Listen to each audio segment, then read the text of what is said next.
Hi, everyone. Thanks so much for joining launch. Super excited to have you. Happy Monday. We have Andrew, our principal broker here to Hey, share his everybody. knowledge on all the documents. What time is it? We'll give a few more Let me minutes give while people people another couple of trickle minutes. in. Looks like there's somebody else in the waiting room. Yeah, I'll start admitting everyone, Andrew. Okay, cool.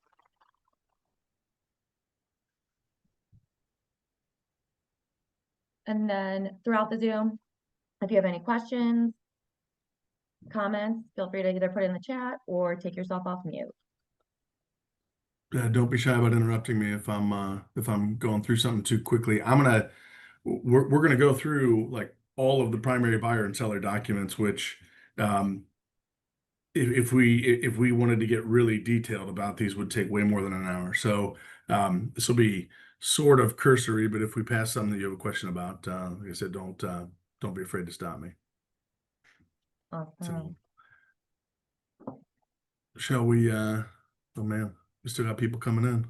Yeah, we do.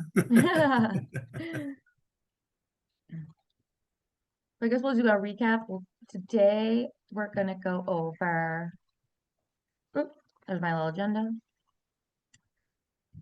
Our little agenda. So we're just going over the importance of all the KWGM documents and what documents are required in a transaction, whether you're on the seller side or buyer side. Okay, Okay, well, cool. let's dive in. It's 4 minutes after one. I guess if people are still showing up, then I guess keep admitting them. But let's get started to make sure we use up the best time we can here this hour. Awesome. Thanks, Andrew. So yeah, as Kelly just said, we're going to go through all the required documents on both sides. There is a QR code there if you want to scan it and save. Sure, Google Drive. Contract documents. I would encourage you not to use saved documents though over time. If you want to have these just so you have some static copies, because when we roll out changes to the purchase agreement or the listing agreement or anything else, those changes will only be in the new forms. And if you're consistently using forms that you've saved, you'll be using inappropriate forms. Mhm. So do be using the forms that are actually in Dolly or DocuSign, whichever you use, as Yeah. opposed to these saved static documents. Yeah. If you want to just enter the Google Drive while we're going through the documents, you can. They're just meant for following along with the examples. But like Andrew said, templates and Dotloop and DocuSign have all of the updated contracts or documents. Okay, cool. All right. So we're going to start with the buyer representation agreement. There's really just a few key things in here that I want to make sure people are aware of. First and foremost is obviously make sure that you're filling in the dates, which is the very beginning of the document, right there on line 6 and 7. Without an expiration date and a start date, you don't have an agreement with a buyer. So they could sign this document and you could fill in the commission section, and it does not matter at all. It's not an agreement between the buyer and you. Um, it lists duties on there. These are pretty basic. Do note that this has no termination language whatsoever. Um, some buyer agreements that you'll see at other brokerages do, and sometimes it allows buyers to terminate these agreements with just written notice. We very specifically did not put that in there because we felt like it just gives people too big of a chance to treat our agents unfairly. Um, I would encourage all of you, if you've got somebody who is frustrated, upset, things that you can't resolve with them, there's nothing wrong with releasing people from these. We have a release for this document. But again, we didn't want to make it so that buyers could unilaterally just terminate it on their own. So there is no termination language in there. You'll see in the section to the right, there's page 2. There is 2 choices of ways you can charge a buyer. Choice number 1, A, is the one we're more familiar with. It's just charging a percentage of a sale price with a minimum in there. And choice number 2 is just a flat fee to say, hey, we're going to work together and I'm going to get paid $7,000. And then that $7,000 is what you get paid, whether they buy a house for 150 or 350. And then right below that retainer section, Still not something that's super popular amongst our agents, but there's nothing wrong with using it. All the retainer is prepaid commission. So if up above you've wrote in 3.5%, and then you sell them a house for $100,000, just to make the numbers easy, then obviously you're getting a check for $3,500 as the commission check. Um, Now, if you charged a $500 retainer fee, then you're only going to get $3,000 because you've just already been paid the $500. And the purpose of that retainer is just so that you get paid out front in case they decide not to do business at all. If you show them houses for 3 or 4 months, and then at the end of that time, they don't find anything they like, they change their mind, and they decide they don't want to buy anymore or they don't want to work with you anymore, you've at least been paid a portion of what you were going to get paid if they bought something. So it's non-refundable. You'd collect it at the time this document gets signed, or very shortly after. And the logistics of that, as far as how to get paid it and all that, we could talk about another time. But for the purposes of the document, just know that is there as an option. And then flip to the next pages. I don't think there's much else to talk about on here, but yeah, the stuff at the end here is all pretty much boilerplate stuff. That fair housing paragraph is a boilerplate paragraph. Cybersecurity, the only thing I'll touch on there is you should never be providing wiring instructions to your buyers. If they're wiring money to a title company, that wiring instruction should come directly from the title company. So do not ever be a part of that. Make sure they understand that for their safety, it's best that less hands get involved in that, and that they confirm those wiring instructions directly with the title company instead of you, and that's what their expectation should be. Very bottom of this seems like it's happening less and less, but it could still be happening. So I'll mention it, that other potential buyers. All that's saying is that they acknowledge that it's possible that you may have two buyers that are interested in the same property. And then the protocol for that is that you would need to disclose that. And if they're uncomfortable writing an offer with you because you're telling them you're writing an offer on that property with another buyer, then you'd refer them to another agent inside of the office, and they would work with that agent just for that offer on that property. But there's also nothing wrong with you writing two offers on the same property, as long as both people are comfortable with it and you make sure that they fully understand that no information about the other offer is going to be shared with either party. So truthfully, it makes no difference. Then they can certainly both write offers with you.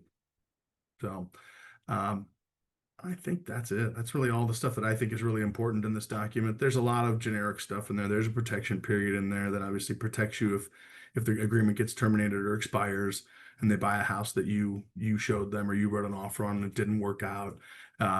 Obviously that's a sticky process, suing people for commissions and things like that, but that is there for our protection.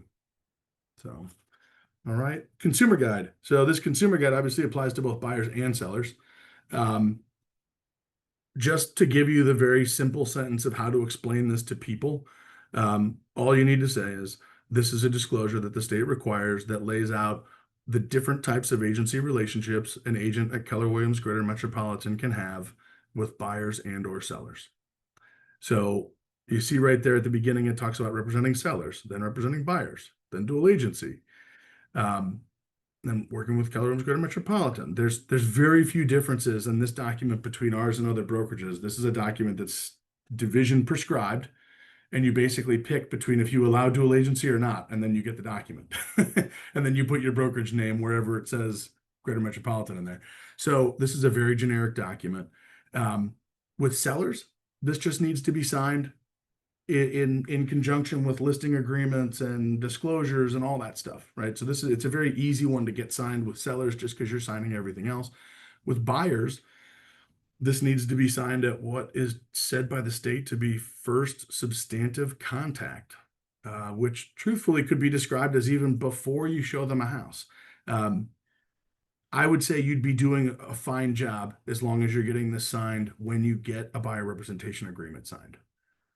And it should not be signed after that by any means. If you wanted to get it signed before that, I suppose you could. Like theoretically, if you're talking to a buyer about their financing situation, this should already be signed. That's very hard to do. If you get, a referral that calls you on the phone and says, my neighbor down the street, Jim, told me to give you a call, and you guys start talking, like, how would you can't, you're just going to stop that conversation to get this thing signed. But the reality is this should be signed as early as possible.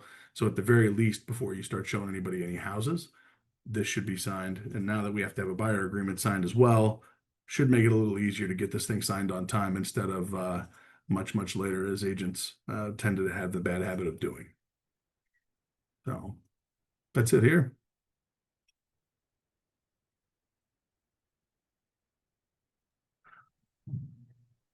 All right. Agency disclosures. This is one, like, this is a super generic form, but this is a very important form to make sure that you're filling out correctly, because the state views our disclosure of what our agency relationship is as paramount to the transaction, so that people are clear about who's representing who and who's not representing who, right?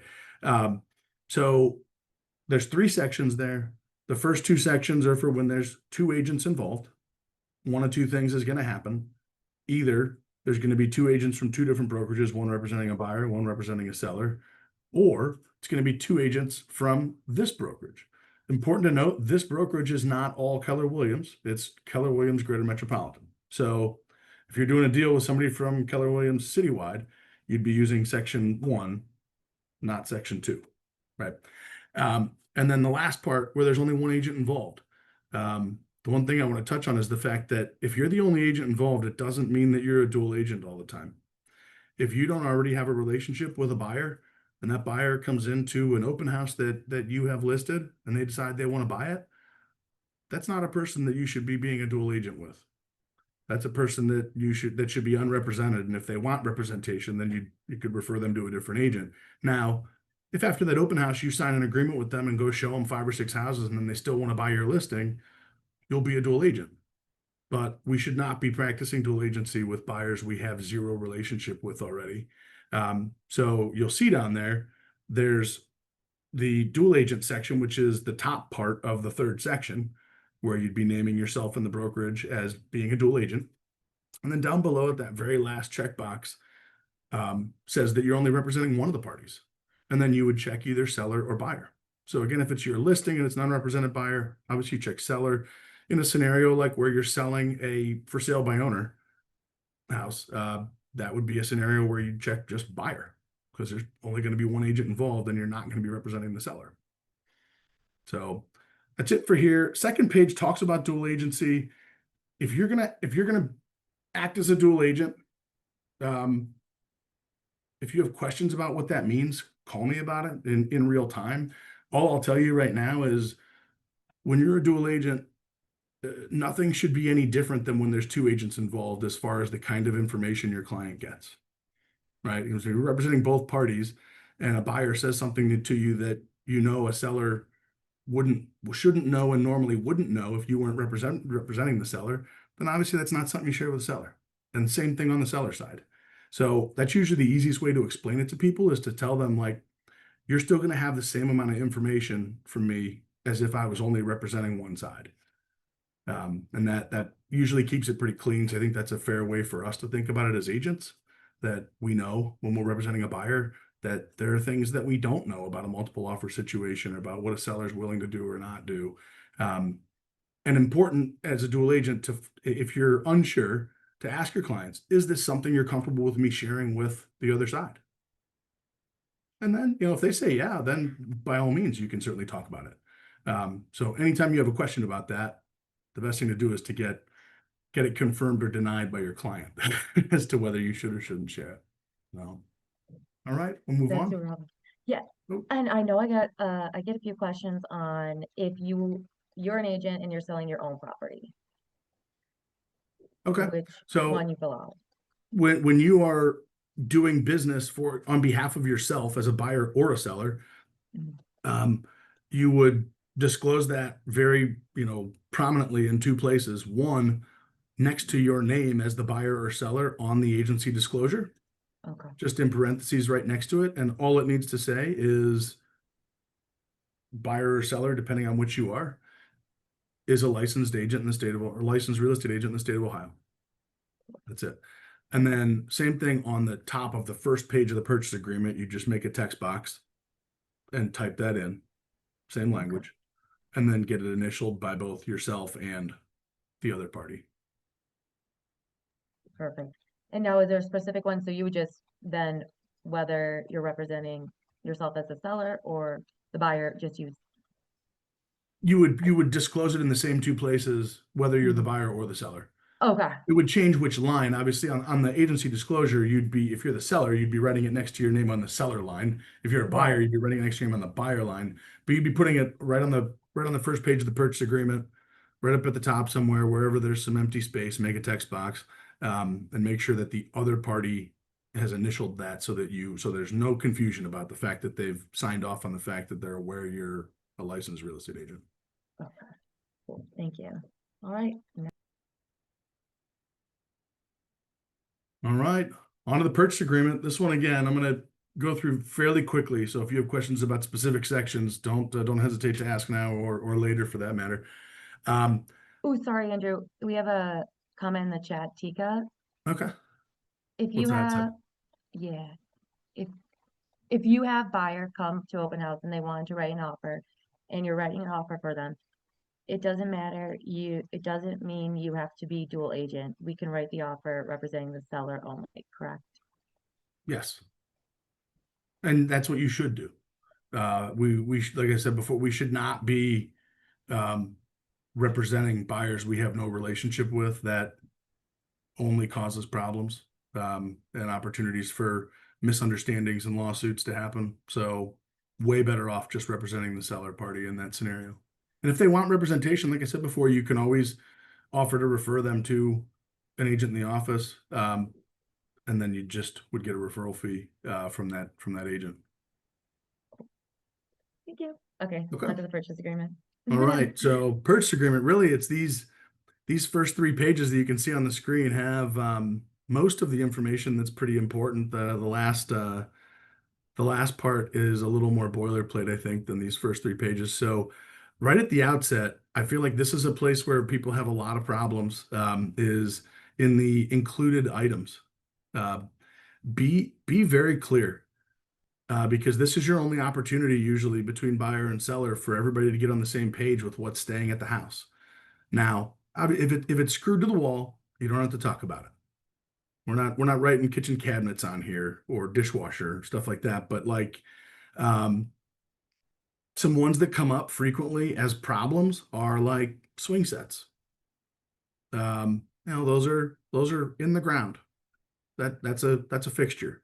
So but it's best that get talked about because people have very different opinions about whether those are staying or going.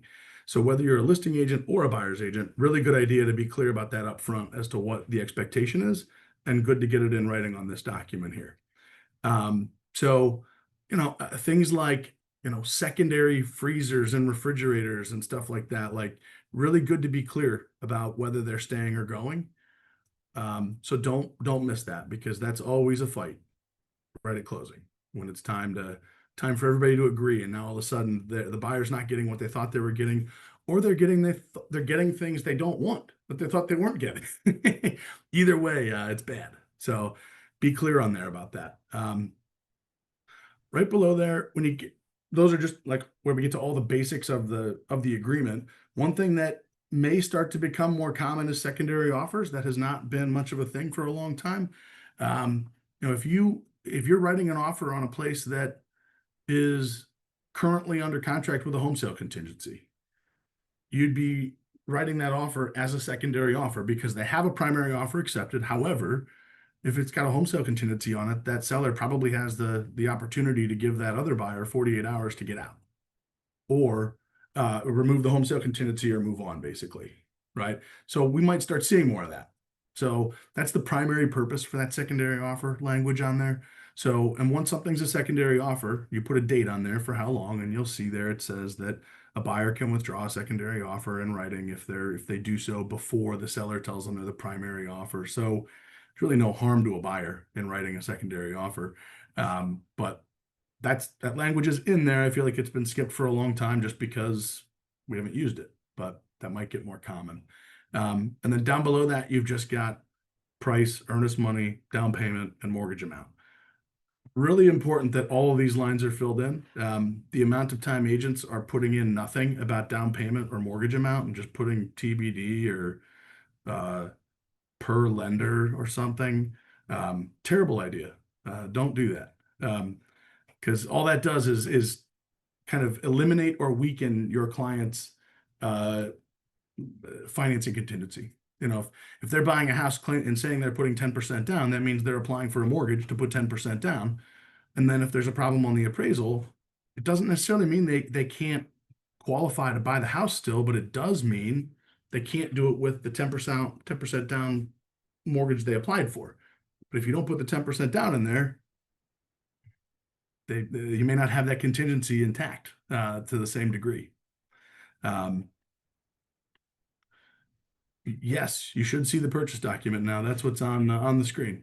The first 3 pages, Kathy Malone, I see your chat just popped up there. So then down below that, you're just checking a financing type.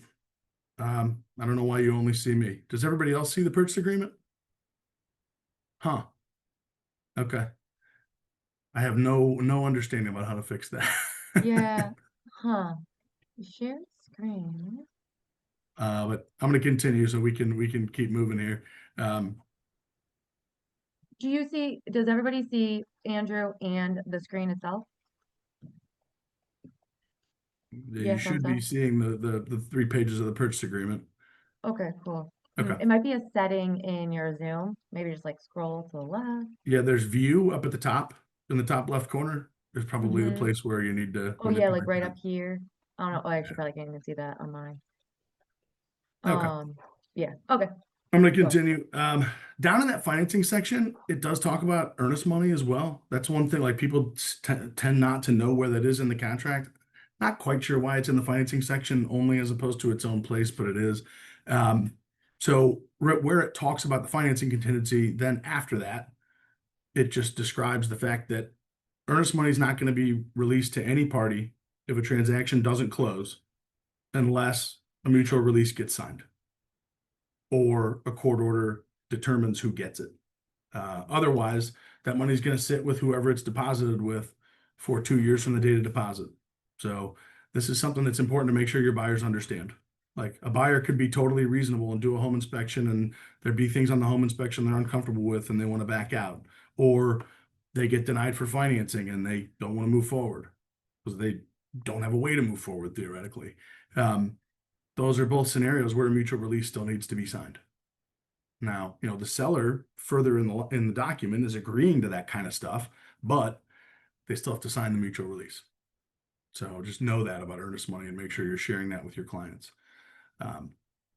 So onto that middle section there, pretty self-explanatory at the top. Nothing to talk about there, just closing dates and possession dates. Even down through that title section, the one thing I'll make you aware of, because it comes up once in a while, in that title section, it does say that if there are title defects discovered, that the seller has 30 days to remedy those. So if you have a buyer who gets all hot and bothered about not closing on time because, let's say, there was a lien discovered that they have to address, some kind of tax lien or something like that, the seller's got 30 days to figure that out, even if those 30 days go way past closing. So just know that that's the case. And as soon as you get that news, make sure your buyer understands that, because you'll have to work through that. The proration section, I mean, it's pretty self-explanatory. I'll make sure you understand it though. Obviously everything that runs with the property is going to be prorated to the day of closing. So the language in here is really just talking about taxes and HOA fees. But it would encompass anything that runs with the property. Like if there was something strange, I don't even know what it might be, like some kind of odd, oil lease or something like that. That also would get prorated to the day of closing. Things like rents and stuff do as well, going in the other direction where it's actually the seller crediting the buyer, that stuff. So then next page over, I really just want to talk about the inspection section. First and foremost, fill it out completely. Please don't only check yes to the inspections you're doing. Check no to the inspections you are not doing. the amount of times that only yeses are checked on contracts is, boggles my mind. There's a reason there's a yes box and a no box. Take advantage of that. Please make sure that you're checking yes or no. And when it comes to the days, just put a number in. I see people putting in ranges. If you put 5 to 7 days, all that means is 7 days. So just put the 7 in. There's no need for any potential confusion by putting in something other than that. So don't put ranges in there. Obviously, check who's paying for the inspection. There's really not a reasonable world where sellers are paying for buyers' inspections. So that should pretty much always be the buyer paying for inspections. For a long time, VA loans didn't allow buyers to pay for certain inspections. That is no longer the case. The buyer can pay for any inspection that is either required by financing or that they would like to do. So, in my opinion, at least, buyers should be paying for their own inspection. Then down below that, it's really on the next page. The very bottom of this talks about pest and lead, but next page over, Kelly, the very top of it is the rest of the inspection section. This is important to understand because some of it's technicality, but it does matter. It tells you what happens after the inspection. So a buyer has 3 days to send over a contingency removal of some kind to a seller. That contingency removal can say it's removed, or that contingency removal can say it's removed subject to this list of conditions or this condition, right? Whatever that might be, whether it be a price reduction, closing cost credit, or actual repairs.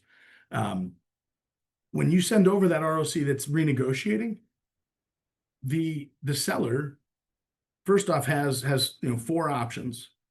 They can accept it, they can reject it, they can counter it, or they can move on.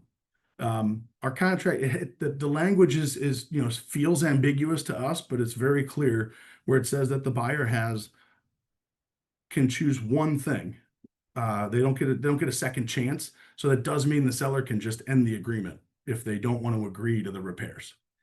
So make sure your buyers understand that. And then likewise, when you're on the seller side and you receive a document like this, make sure you read it. But most of them say the same thing. That basically makes it, gives the seller the right to back out of the deal altogether if they want to. But then after it says that, it goes further to say that the parties together have 3 days from the time the seller receives the ROC to come to a written agreement, or the agreement's void and both parties agree to sign a mutual release. So again, there's only 3 days from that moment in time. So if you're dealing with something that's more complicated where you feel like you need to get estimates or something like that, make sure that you're addressing those 3 days with the other party, just so that you keep the agreement intact, right? If it's going to require the seller or the buyer to go get an estimate or two for a basement repair, you may want to increase that 3 days to 10 days or something like that, because it's probably going to take a while to get those estimates. So just know that's in there. A lot of agents don't realize that's in there, and then it bites them when a seller just says, okay, sorry, we're done now. And they're like, wait a minute, we were just negotiating this. So be aware of that. Down below that, the rest of this is all pretty much boilerplate language. It's asking if you've seen the disclosures, that kind of stuff. Not really a ton to talk about. On the very last page in the middle, when I say very last, I guess I mean the middle page, but the last page with any text on it, there's a damage clause in there. Super, super rare, but know that it does happen. If something happens to the house between the time of contract and the time of closing,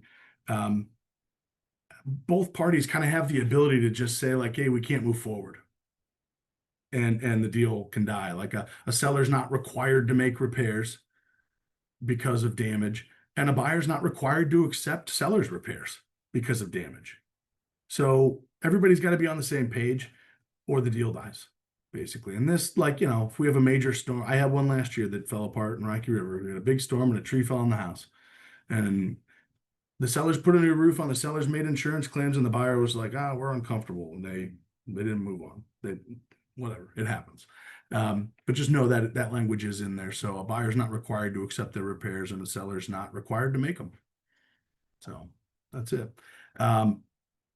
That's really it for the purchase agreement until we've got one more page that's not truly part of the Oh. purchase agreement, but do you have the, This yeah, guy. here we go. Yeah, So cool. this is currently attached to our purchase agreement, but it's also a standalone document. Um, this always needs to be filled out, assuming we're getting paid, which I would hope we're always getting paid. So very, very simple document. You're just naming all the parties at the top. And then you're just saying who is paying the buyer's agent. So one thing to note is the additional commission charge of $249. That's commission that needs to be on this document. So if you're charging a 3.5% commission that the seller is paying, then you'd write 3.5% of the sale price on line 12, where it says seller agrees to pay. And then on line 14, where it says buyer agrees to pay, you'd write $249. And then on the total line, on line 15, you'd write 3.5% of the sale price plus $249 to come up with that total number. You don't need to use numbers. You can use percentages just because theoretically, if you're filling this out when you're writing the offer, that number may change if the price changes. So that's why it's easier to just use percentages and it's just filled out once. Same thing on page 1 of the purchase agreement when it comes to finance, the amount, down payment, and mortgage amount. You can use percentages there too. They don't have to be real numbers. So that's it here. Everybody needs to sign this. I see agents fighting our agents all the time about signing it. Okay, whatever. We're not going to fight that hard. It's important this gets filled out correctly.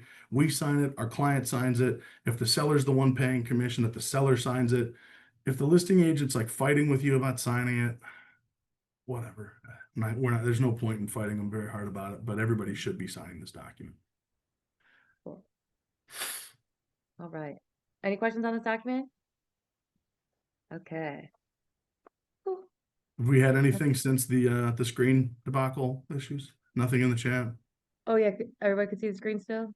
Or No. Zoom? I'm saying, is there anything new in the chat beyond that? Oh no, there's nothing new in the Okay, chat. good. No. Yep. All right. So this ABA ABA. document, all you need to say to your clients is that this is a required disclosure, that because the brokerage owns part of a title company, that we have to disclose to every buyer and seller that that's the case, whether we use them or not. So don't turn this into a thing where you think you only need to sign it when you're using Ohio Real Title, or your clients think that either. This is just, we're required to disclose it, period. Perfect. And you use this in both buyer and seller. Yeah. Yeah. I know on here I have buyer signs, but because we're specifically going over buyer's documents, that's why. But just so everyone knows that as well. Same thing with agency and consumer guide. We actually might touch on that. Okay. All right, disclosures. I'm not going to say much more than just your sellers need to fill these out. They need to fill them out completely. If you are aware of your sellers not telling the truth on this document, you need to talk to them about that. And you need to let them know that you have to disclose it if they're not going to. So if you go over there for an open house and you see puddles of water in the basement and they wrote no on the water intrusion questions on the disclosures, that's got to be changed, or you have to disclose it on your own, because we're held to the same standard as the seller. Any information that we know about the property that needs to be disclosed, we're required to disclose that just the same as they are. So just be very clear with them about that there's no gray area on that at all. So, but otherwise, there's no magic to any one page of this document. It's all just a bunch of questions that need to be answered correctly. Yeah, and this will be answered by the sellers. Sorry, I put it under buyer documents, but this Yeah. will be answered by the sellers. And This should be filled out at the time of listing. When you're signing listing documents, you'd leave these with them and they fill them out. You shouldn't be, filling them out on their behalf or anything like that. Janet's question, no, I would just do it on a separate document. I wouldn't, this disclosure's from the seller. You could just do something as simple as like type a Word document up and sign it, and then have buyers sign that. all right. And then this is just the rest of the Yeah. pages. Yeah. Cool. All Along right, with the good. RPD is lead. Yeah, lead-based paint disclosure also gets filled out by the seller, ideally at the time they're signing listing documents. Um, the seller's portion is only that very beginning in that A and B. There's only two questions on here for the seller to answer, and that's, do you know of any lead-based paint hazards? Yes or no? And do you have any reports available? Yes or no? That's it. So pretty basic. Um, I would say like the report section pertains to whether like they could say no to hazards and yes to reports. Like if they had a lead-based paint inspection done because of, whether it was like sometimes contractors do them if they're doing like an addition on the house. Um, if you're selling a rental in Cleveland and they're following the law, then they've probably had a lead inspection done on their house. So you could have reports and have no hazards. That's totally possible. And then the section below is for the buyers to initial a few things. They're basically just initialing whether they're planning on doing a lead-based paint inspection or not, and initialing that they've received whatever reports exist or not. Right. So section C there, you'd initial that first section if there was reports that you received, or you'd initial the second section if there wasn't. So that's really it. And then as the listing agent, you initial this document saying that you've let them know that they needed to complete this and needed to tell the truth on it, that type of thing. There is one thing that's confusing, I think, to some people on here now. There's a section, I'm trying to find it in here. So there's no reports received there. Oh, the last little set of initials above where the signatures are, purchaser's agent has informed the seller. The only time that would be happening where you would be informing the seller that they need to fill this out and they need to be accurate would be if there was no listing agent. So don't get hung up on that and think like, well, how am I supposed to inform the seller? I don't represent the seller. Like that's not a problem. Doesn't need to be initialed if the listing agent's initialed it right above there. You've got F and G. So if F has initials in it, G doesn't need any. Good to know. It's confusing. It should say like that either one or the other, as opposed to if applicable. Yeah. Cool. All right. That Okay. warranty document, this is for buyers and sellers. So this should be in your listing packet with sellers. If a seller doesn't want to offer a home warranty with their listing, that's totally fine. They'll just initial the bottom part where underneath where it says waiver. And then the same goes for a buyer. If a buyer doesn't want one, whether they're paying for it or asking the seller to pay for it, then they just sign the waiver section at the very bottom. If they do want one, either side, then you fill the information out at the top, and there's some other steps like there's like a home info sheet that gets filled out that you'd fill out that would be only once you knew your party wanted a warranty or wanted to offer one. Um, the value of this document is APHW, in having a relationship with them, what we agree to is to offer every one of our clients a warranty. And what they do for us in return is they're, in most instances, willing to cover about 2/3 of your E&O deductible if you get named in a lawsuit. So that's the trade-off, So you do a deal where the buyer sues the seller, and then they just decide to name everybody in the lawsuit in the deal. So you end up getting named in this lawsuit that you really have nothing to do with. Well, we've got to defend it anyway, and our deductible on our E&O insurance is currently, I believe, $2,500. So you get to be a part of a lawsuit that you have nothing to do with, and you have to pay $2,500 because of that, And then our E&O insurance pays the attorney for the rest. The reason why we require these is so that we can go back to APHW and attempt to get that $1,750 in credit to pay the majority of that deductible. So please do not fight Kate or Julia or anybody else when they say that this needs to be completed, and you think like I think of it like my girlfriend's a fourth grade teacher, and the kinds of things she deals with kids about like, well, I'm not going to show all my work, like this is the answer. This is the answer to the math problem. That's all. And it's like, well, you got to show your work anyway. Even though you don't like it, you got to show your work. And this is one of the things, you got to show your work. So it's just the way it is. Love that example. And I also just want to touch, because I don't think I put it in here, but a cool new thing that America's Preferred Home Warranty rolled out is called concierge. So if your buyer does, let's say, buy a home warranty, the APHW's concierge will contact your buyer and explain everything that the home warranty covers. Super helpful. And then they have a personal contact to, when it Yeah. comes time to file a claim, if they need to file one. Hmm. Exactly. So And Andrew, would you say that most of the a lot that this would cover is going to be your appliances, appliances, depending as on? well as like when you think appliances include in that like furnace, air conditioner, Mhm. hot water tank. So if you include those in the term appliances, that's that's like the biggest things that it covers. It does have some coverage for plumbing and roof and stuff like that. Just maybe more It's probably minor. a little lamer coverage in that regard, Yeah. but really those appliances and mechanicals is the primary coverage. All right. There is some additional coverages for specific situations, like there is an additional septic coverage and stuff. So depending on the house, I think there's some well coverage as well. So those cost more, but those do exist for situations where you want to add that on. I'm a bad home warranty salesman, so probably not the guy to push too hard on this, but Right. all right, our escrow letter. Escrow letter. Despite how many times we fix this or change this, so to speak, it seems like there's still some confusion every once in a while on it.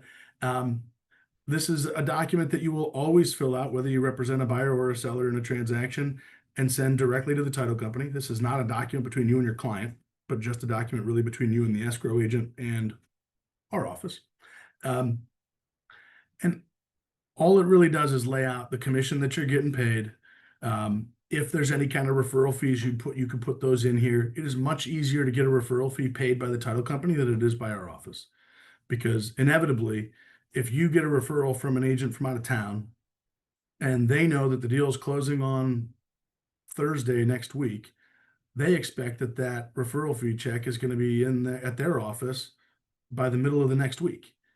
And if you want our office to cut that check, it's not going to work quite that way. It's going to take time, and we need the W-9s from the other brokerage and things. It is a bit of a pain for you and the other agent if we pay the referral fee versus the title company. So do your best to get those referral fees paid if you're paying any on the escrow letter versus having Kate and Julia cut checks to brokerages. I don't really see a need to go through this like line by line or anything, but just Yeah. fill it out. It's pretty self-explanatory in my mind, but does need to be completed prior to closing. And like Andrew touched on before, the 249, whoever you are representing is going to be the one who pays the 249 fee. Yeah. So, I and get again, to be questions on clear that with too. that, if you're doing a deal where you're the only agent involved, but you're only representing one side, only that side is paying the 249. Mhm. Right? If you're just representing the seller, the buyer who's unrepresented is not paying the 249. All right. All right. Moving on Contingency to removal. contingencies. We do have a question in the chat, I think. I think Liz might not be listening to the whole thing. Oh, yeah. I touched on that already, Liz, but that's Okay. good. So now everyone sees it in the chat. Okay, go ahead. So on this ROC, pretty simple. Uh, the whole list of inspections that we would do are all on here, and any inspection that you have done should be referenced on here. This really shouldn't be completed formally until all inspections are completed. If you and the other agent have an agreement that it's like, hey, we're not doing the septic inspection for 2 more weeks for whatever reason, let's get over the hump on the other inspections, totally fine to do, but normally that wouldn't be the case. Normally whatever inspections you're doing, you'd be doing all of them within a 10 or 7 or 5 day window or whatever, and then you'd address all of them on here. And you're either removing them or you're removing them subject to some kind of condition. So the one thing I'll say, if you've got conditions, do your best to make sure that you're very clear about what the repair is. Don't be the agent that just puts 12.3 electrical section, seller to make repairs. and then send over an inspection report where 12.3 talks about, you know, a litany of odds and ends regarding, uh, missing GFCIs or ungrounded outlets or whatever. Be very specific about the repairs that you're asking a seller to make.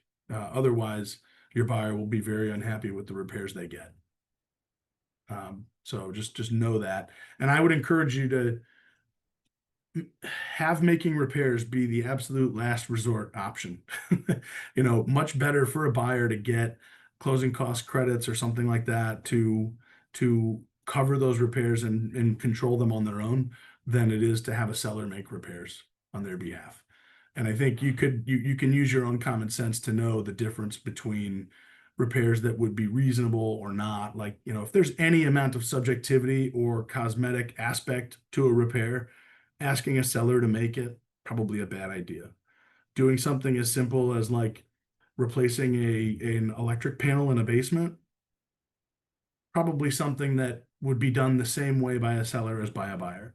So be careful with that, is all I can really say. It's not possible for me to come up with every potential scenario here with you, but just know if there's any subjectivity to it, better for the buyer to make it themselves. I think Liz had a comment. Do we need to go over on the Oh, yeah. So she was just adding on to her previous comment. okay. So, Just making sure it's clear who's paying what. mhm, If the buyers, yeah, and that's also why, I mean, title companies appreciate, not every brokerage has that buyer broker commission document. Some people, it's literally just something in their contract. And then in scenarios where buyers are paying part of it, it gets a little confusing. So that document at the end of our purchase agreement also makes it very clear for title companies who's paying what. So okay. checklist, I mean, this is all the stuff that for the most part, these are all the documents we went over. There is no document really called earnest money receipt. I think the value there is like making sure you've got just some proof that it's been received, right? Yeah. Something from the title company that says we've received this, or a receipt from the buyer when they do, if it's like an ACH transfer or something something that they got emailed when they made that transaction happen. That's the kind of stuff you need in your file so that you can say you've done your job as the buyer's agent to make sure that earnest money got collected. Yeah, good point, Um, Andrew. I And think everything else on there's a document we went over. mhm. And this is all the documents you'll need to submit in command to then get paid for compliance. All right. On to the exclusive right to All sell right. agreement. I think there's just a couple to talk about that are specific to sellers. One being the obvious, a listing agreement. Um, Listing agreement's pretty basic. There's a couple of things here in the middle of the first page that I'm going to focus on. And that is around the commission section. Um, so top part, pretty simple, has to have a start date and an end date, just like a buyer agreement. Obviously, you've got a property, so you've got to have a list price, an address, a parcel number, all that good stuff.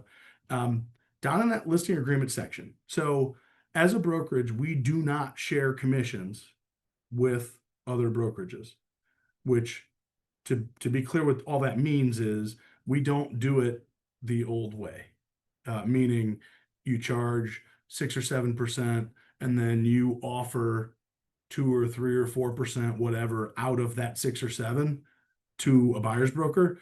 We don't do that. So the first paragraph there where it says listing commission, what that is talking about is just the commission that the seller's agreeing to pay you as their listing agent. So the very first part is just the first blank lines you see there. These aren't numbered, so there's no way to really point to it, but you see the first blank there under the word listing commission. That would be, if you're charging 3% to list a house, you write 3% in there. And then if you had a minimum, which, if it's on the lower end, you may say 3%, and then you may have a $3,000 or $3,500 minimum or something, and that would go on that second blank line. Then you see down below towards the end of that first paragraph that says listing commission, there's 2 more blank lines that are identical.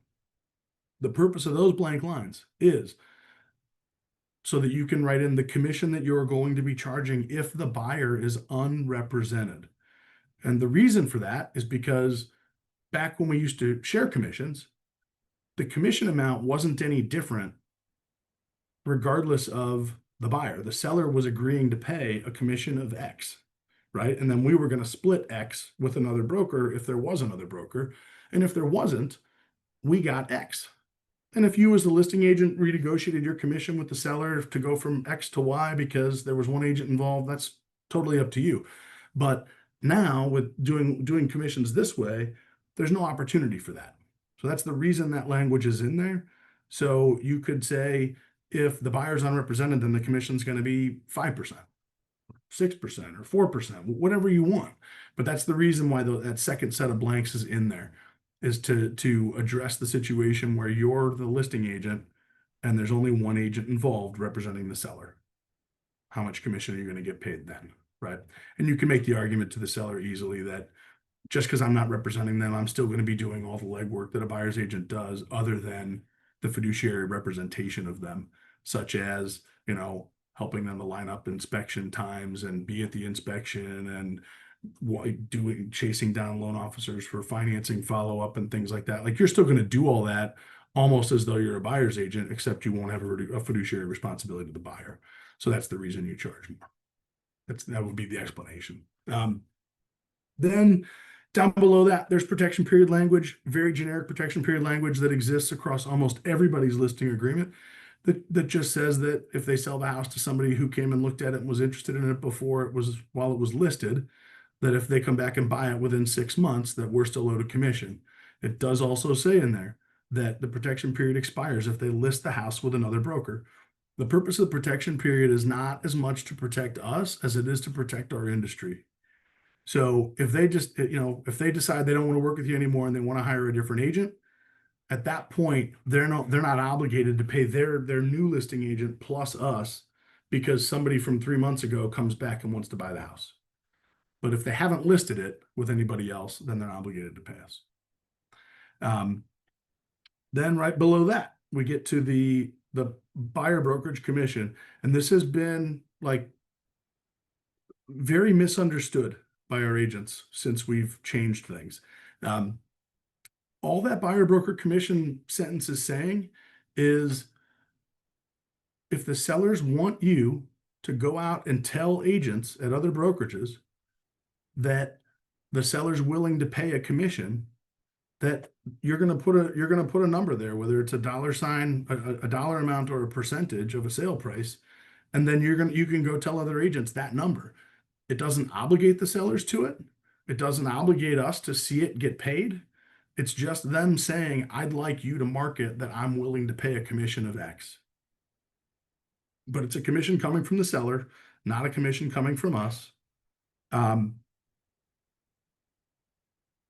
not here to tell you what to put on that line, but I would not be encouraging sellers to put any number on that line at all other than 0.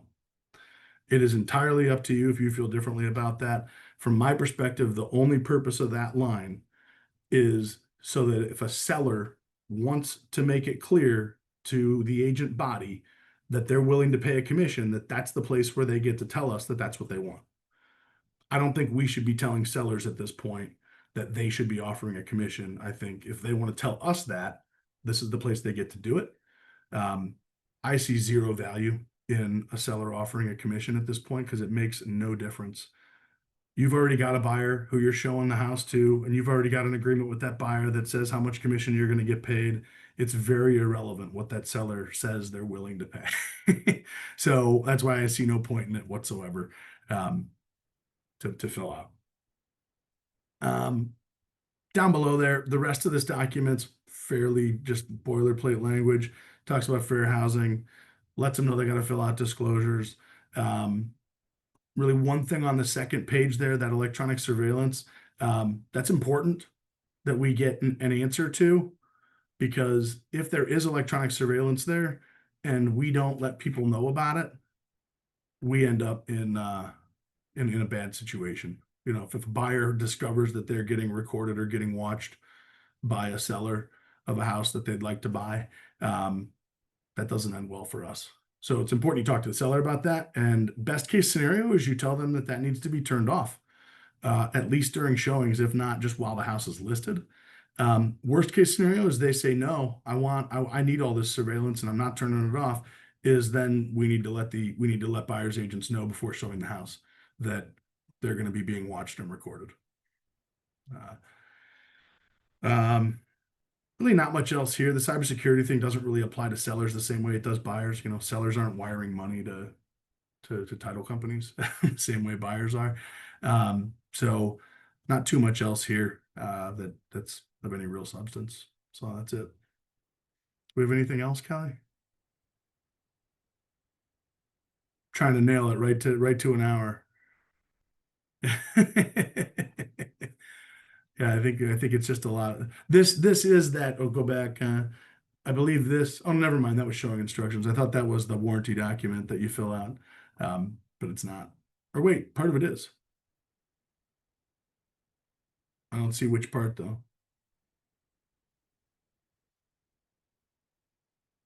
Yeah, I didn't see it in there. But there's just the generic document where you fill out like name brands of stuff, unless it's that. No, that's a showing The instruction America's, form. the collection form. Oh, yeah, sorry. Yeah. I thought that single family showing instruction form was the collection form, but it's not. Um, Oh, no. so you guys know, you do not need to use the MLS input form unless you would like to. You can, but you still have to input all the stuff. So using the form doesn't Creates serve a more. ton of purpose. The only value of using the form is if you're going to have the seller sign it. Just because then you will have like written the whole description on there and everything. I still think best practice is just to send your sellers the active listing link as soon as you activate it in the MLS and Mm. demand a response. You know, say, hey, please have a look at this and confirm everything is correct. If there's anything in here that needs changed or that's missing, please let me know and I'll make changes immediately. And then they'll email you back and say, no, everything looks great. Thank you so much, blah, blah. And then now you've got some kind of documentation that they've approved the listing.